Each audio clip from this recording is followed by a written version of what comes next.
Eh bien salut à toutes et à tous les gens, c'est Moketo pour parler de tout mais surtout d'ailleurs on se retrouve pour une nouvelle critique sans spoil pour effectivement parler de la première saison de Ranking of Kings, donc un animé qui a été diffusé en 2021, fin 2021, et qui est disponible pour nous sur Crunchyroll. C'est donc l'adaptation d'un manga du même nom chez nous qu'on peut retrouver aux éditions Kiyun, et c'est un animé qui a été produit par Wit Studio, donc ceux qui sont derrière les 3 premières saisons de l'Attaque des Titans par exemple. On va synopsiser tout ça, voilà, j'aime beaucoup ce verbe, synopsiser, je sais pas ce que vous en pensez, mais en gros, l'animé de Ranking of Kings va nous plonger dans un royaume, celui de Boss, du roi Boss, donc qui est un royaume en péril, puisque son roi est sur le point de mourir. Il est gravement malade, alors que c'est un énorme titan, enfin c'est un colosse avec une grande force, etc. Malgré ça, ben voilà, la maladie l'a attrapé, il est gravement malade.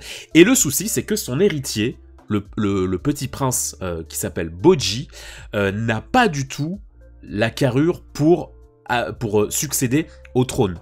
Tout simplement parce que il est sourd et muet. Et en plus de ça, il a une très faible capacité physique. C'est-à-dire qu'il sait à peine manier l'épée, tout ça. Donc, en soi, c'est pas du tout le bon profil pour accéder au trône. Et donc c'est vrai que le pays est un petit peu est très dubitatif et très inquiet par rapport à la succession du trône, puisque si jamais si jamais une mauvaise personne monte sur le trône, eh bien il y a de grandes chances que le royaume dégringole dans le classement dans le classement des rois en fait, parce que voilà, d'où le titre de la série. Il faut savoir que chaque royaume de cet animé eh bien fait partie d'un classement, et donc plus tu es un royaume prospère et puissant, plus tu es haut dans le classement, mais si tu au contraire t'es un royaume faible avec un roi pas fort, etc., et bah tu es bas dans le classement, et donc t'es pas très crédible aux yeux des autres. Et donc eh bien Bojji, lui qui a pour rêve pourtant d'être le meilleur roi du monde, eh bien il sait pas trop comment faire, parce qu'il est victime de beaucoup de moqueries, personne ne croit en lui, jusqu'au jour où il rencontre une petite ombre que vous pouvez voir sur l'affiche, donc qui s'appelle Ombre, tout simplement, voilà. Alors les noms signifient véritablement quelque chose. Je crois que Bojji, ça veut dire faiblesse, faible, je crois que c'est faible ou solitude. Faible ou seul en japonais, je crois que c'est seul. Et donc Ombre s'appelle Kage, donc ça veut dire ombre, voilà, tout simplement. Et donc un jour, eh bien, Bojji va rencontrer Kage, Ombre, et Ombre va un petit peu le lancer dans un voyage initiatique pour le faire devenir quelqu'un de plus fort, émotionnellement parlant, comme physiquement, puisque pour l'instant, enfin en tout cas au moment où démarre l'intrigue, c'est plus son demi-frère, Daima je crois qu'il s'appelle, qui est plus à même en fait d'être Daida, pardon, il s'appelle Daida. C'est lui qui est pour l'instant plus qui est plus populaire, qui est plus soutenu par le peuple, et qui pourtant est un peu un sale gosse, mais c'est plus lui qui est à même d'aller sur le trône, puisqu'il est supérieur en tout point, sauf dans le cœur, à son frère Bojji. Voilà pour le synopsis déjà. Et alors, cet animé m'a beaucoup surpris, m'a beaucoup plu, c'est pour ça que j'avais envie de vous en parler. Alors je sais qu'il y a un spin-off qui est une sorte de saison 1.5, c'est pas une saison 2, mais c'est un spin-off que je n'ai pas encore regardé, donc je peux pas vous dire plus dessus, mais c'est vrai que moi, cet animé, il m'a transporté, il m'a fait beaucoup de bien, et surtout, il m'a énormément surpris, pour la simple et bonne raison que nous sommes sur un faux conte, en fait. C'est un faux conte de fées. C'est-à-dire que, déjà, je pense que vous le voyez dans l'esthétique, moi personnellement, quand je pense à cet animé, je pense très facilement à un Ghibli. Moi cet animé m'a véritablement plongé dans un univers Ghibli, dans un univers un peu conte, un peu enfantin. Et donc c'est vrai que l'esthétique m'a complètement piégé. C'est-à-dire que quand l'intrigue commence, sur les premiers épisodes, je pensais voir toutes les différentes lignes scénaristiques. C'est-à-dire que t'es persuadé que, bon bah ok, lui c'est un sale type, donc ça va être le méchant de l'histoire. Elle est hyper ingrate, donc pareillement ça va être un véritable... obstacle au héros, lui ça va être quelqu'un de bien, lui ça va être quelqu'un de mauvais, lui ça va être le méchant, etc. etc. Dans les premiers épisodes, tu penses être persuadé de quel rôle va avoir vont avoir chaque personnage, alors qu'en fait, pas du tout. C'est un animé, c'est une histoire qui m'a surpris sur pratiquement tous ses développements. C'est pour ça que je disais que c'est un faux conte, parce que c'est une histoire qui va te prendre à contre-pied sur beaucoup d'aspects. Tu penses, tu vois, quand tu vois le décor, tu vois, tu rentres dans l'animé, tu rentres dans la maison, tu vois, ok, donc ça, toi t'es telle personne, toi tu vas avoir tel rôle, toi t'auras tel rôle, et ben en fait pas du tout. C'est un animé qui a énormément de nuances. Ces personnages sont énormément nuancés, et c'est ce qui m'a beaucoup charmé dans cette histoire, c'est que, alors bien évidemment, on s'attache grandement au personnage de Bojji et à son petit compagnon l'ombre, mais tu vas aussi beaucoup t'attacher aux autres personnages. Véritablement, je peux vous assurer, il y a des personnages, au début de la série, tu te dis, non mais, lui, jamais je vais l'apprécier. Lui, c'est une tête à claque, je ne l'apprécierai jamais. Et bien, je vous mets au défi de dire la même chose à la fin de la saison. Chaque personnage possède un développement très intéressant, très singulier, et qui fait que, à la fin, quand tu es à la situation finale de la saison, les cartes ont été redistribuées, en fait. Et tu ne sais plus vraiment qui sont les bons et qui sont les méchants. Et ça, c'est quelque chose que j'ai adoré. Pour vous parler des personnages, malheureusement, je vais pas pouvoir vous en dire beaucoup parce que j'ai trop peur que si je vous raconte trop de choses sur les personnages, eh bien je vais vous gâcher l'expérience. Et moi, c'est quelque chose auquel je tiens à chaque fois que je vous fais des critiques pour vous encourager à regarder tel ou tel contenu. Je veux que vous soyez un petit peu le plus vierge possible au moment où vous allez arriver dans l'univers. Et donc c'est pour ça que j'ai trop peur que si je vous parle de certains personnages précisément, ça va trop vous aiguiller sur certains trucs et vous gâcher véritablement certaines surprises. Donc je vais rester sur le personnage de Bojji et sur le personnage de l'ombre. Je vais pas parler des autres, je vous laisse les découvrir vous-même dans l'intrigue, comme ça vous serez le moins préparé possible, si je puis dire. Alors, Bojji, petit personnage fragile, sourd et muet, il m'a charmé, enfin c'est... Voilà, son rêve c'est de devenir le roi du monde, et le meilleur roi du monde, et on ne lui souhaite que ça. On ne lui souhaite que ça parce que, en fait, ça m'a énormément surpris et fait de bien de voir un protagoniste qui était aussi bien traité, un protagoniste qui vit un handicap en fait. C'est un héros handicapé. Il est sourd, il est muet. Donc en fait, vous n'allez jamais l'entendre parler de la série. Vous n'allez que l'entendre gémir, pousser des gémissements, mais il ne sait pas parler. Il va y avoir... Et en fait, c'est ça qui est fort dans la série, c'est-à-dire qu'il va y avoir des phases où vous allez comprendre ce qu'il veut dire, parce que tout va passer dans ses actions, dans ses regards, dans la force de ses gémissements, mais aussi au rapport avec les personnages. Moi, c'est ça qui m'a beaucoup charmé, qui m'a beaucoup plu dans cet animé, c'est le fait que c'est via son entourage que vous allez qu'on va étoffer le personnage de Bojji et qu'on va de mieux en mieux le comprendre. Et pareillement, ce qui est fou, c'est que sa bienveillance, sa naïveté et son cœur pur sont véritablement contagieux. C'est-à-dire qu'au début, il va subir énormément de moqueries, de discrimination, et c'est vraiment très difficile à regarder. Mais alors, plus vous allez avancer dans l'intrigue, et plus le personnage de Bojji va effectivement grandir. Alors il va passer par plein d'étapes, Bojji, hein, par de la colère, par de la fierté, par des épreuves.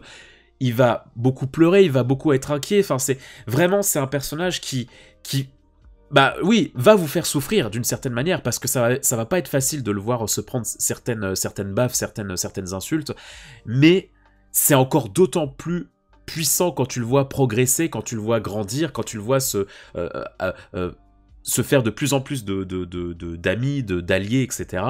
Ça va de plus en plus vous charmer parce que vous allez vous dire, mais oh là là, mais le parcours de ce personnage est fou. C'est fou de le voir grandir de cette manière. Et c'est vrai que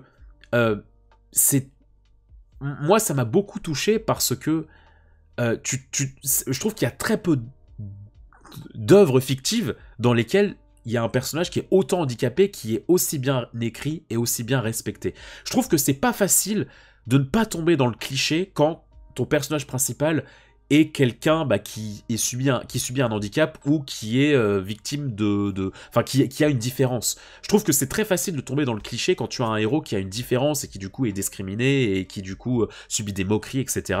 Là, j'ai pas trouvé que c'était cliché parce que justement c'est très bien amené et surtout il y a des contrastes qui fonctionnent très bien. Typiquement, l'écart, le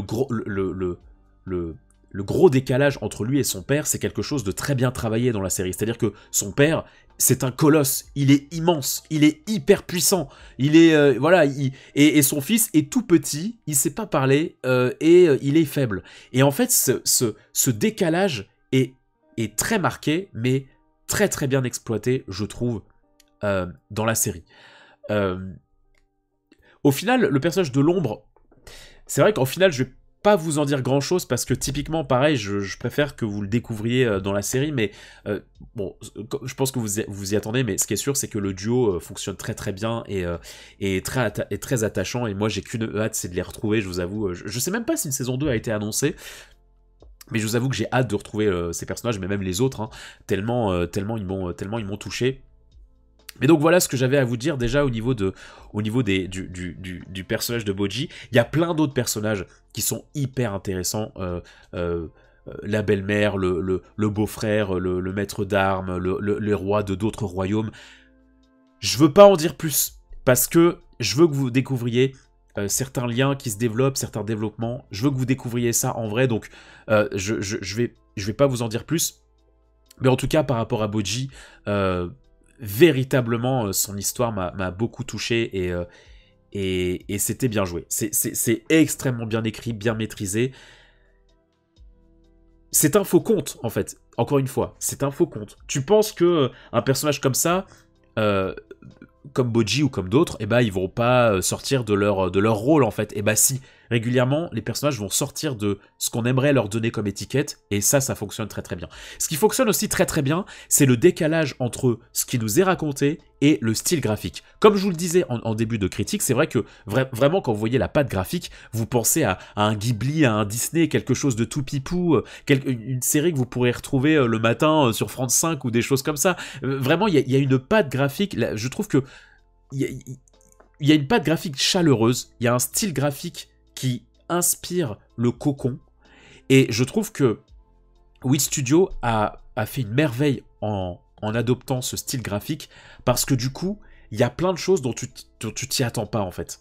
À cause de cette couverture, à cause de ce paquet cadeau très chatoyant, très mignon, bah tu t'attends pas à ce que dedans, il y ait des sujets véritablement sérieux et il y ait des développements assez poussés. En tout cas, moi, personnellement, je me suis véritablement laissé avoir. Je me suis fait avoir par cette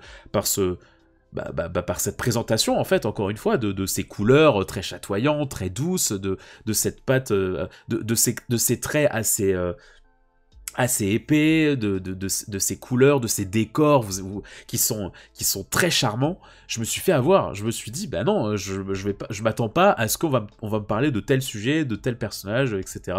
Donc, alors, je dis pas que c'est ultra dark et tout, hein, je dis pas ça, mais c'est vrai que ça change d'avoir un petit peu ce décalage. Ça m'a fait un peu penser, dans une certaine mesure, à Made in Abyss. Si jamais vous connaissez l'animé de Made in Abyss, où pareil, on est sur des personnages qui ont des designs très enfantins, on est sur des dessins très chatoyants, très mignons, sauf que, bah en fait, c'est que des horreurs qui vont leur arriver, et ça m'a un peu rappelé ça, un peu moins bien sûr, hein, c'est pas aussi dark que Made in Abyss, mais c'est un décalage, je trouve, qui fonctionne. Les génériques sont magnifiques, et que ce soit les décors comme dans les musiques, on est plongé dans un univers médiéval qui fonctionne très très bien. Ça fait du bien de voir un petit univers médiéval comme ça qui inspire le désir d'aventure. Ça m'a un peu rappelé, vous savez, ces univers de Dragon Quest, ces univers un peu comme ça, qui font un petit peu, qui donnent envie de prendre part à l'aventure et de visiter chaque village. Je trouve que ça fonctionnait très très bien. Mais donc voilà, je vais pas vous en dire d'autres. Alors, si je pouvais balancer un petit défaut, mais j'ai pas rematé la série. Faut savoir que moi j'ai découvert la série en regardant au rythme d'un épisode par semaine.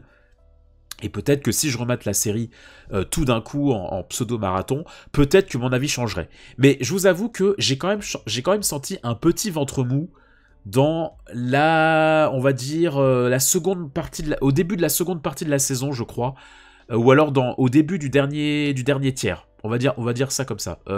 Début du dernier tiers. J'ai trouvé un petit coup de mou. Le début, je le trouve excellent. La fin, pareillement excellente.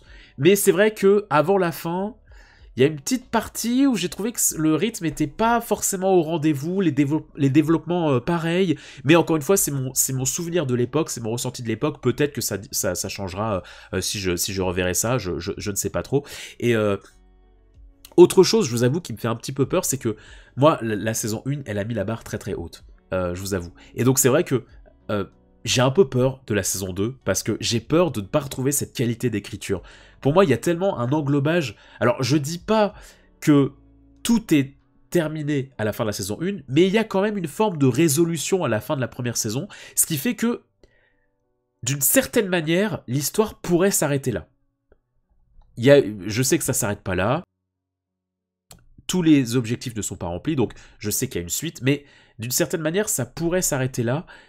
Et c'est vrai que, comme je sais qu'il y aura une suite, je suis un peu sceptique sur la suite, parce que je me dis, est-ce qu'il y aura cette même qualité d'écriture ? J'ai tellement été scotché par le développement des personnages. Pour moi, les personnages font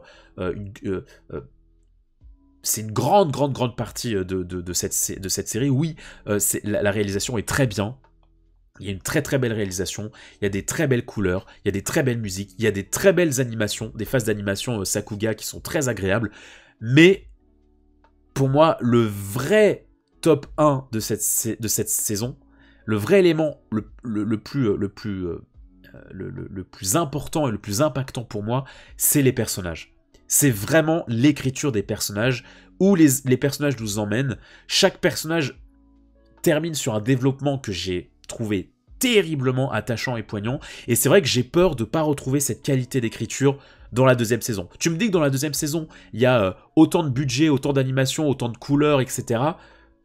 Oui, ok, c'est cool, mais si tu m'emmènes pas ce qui fait la saveur de la série avec, moi je vais avoir du mal. Donc j'espère véritablement que la saison 2 sera de cette qualité, parce que j'ai trop aimé en fait. Moi je suis trop fan de ce genre d'univers où en fait c'est tout mignon au premier abord, tu penses que tu vas être dans un conte de fées tout simple et tout classique, tu penses savoir où ça va t'amener, alors qu'en fait ça te prend à contre-pied, ça t'emmène dans des développements et ça te fait t'attacher à des personnages que tu pensais pas pouvoir t'attacher, un petit peu Game of Thrones, alors dans une moindre mesure, c'est-à-dire que dans le côté on va dire guerre entre les royaumes, manipulation, on va dire complot, et le fait que d'abord tu penses détester un personnage et en fait tu vas t'y attacher au fur et à mesure des péripéties, ça m'a un peu rappelé ça, Ranking of Kings, dans une certaine mesure. Voilà.